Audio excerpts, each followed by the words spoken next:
My name is Norah Patten and I'm a future astronaut with the International Institute for Astronautical Sciences.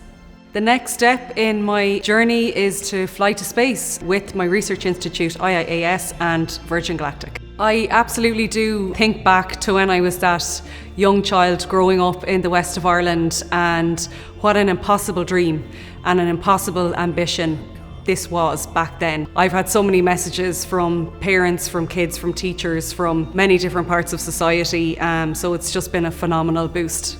When I look good, I feel good, and I feel empowered and I feel ready to take on the day. I've managed to forge my own path, I've managed to break boundaries, I've managed to progress the seemingly impossible, and I think it's going to be such a huge milestone for the next generation. I think what Aimee and the team at Sculpted have achieved is phenomenal. You know, like my journey to space, there is no roadmap when you set out as an entrepreneur with a big goal and a big ambition. Nobody tells you where to go or how to achieve it, so you have to be the one in the driving seat and to be that driving force of constantly looking for how to progress.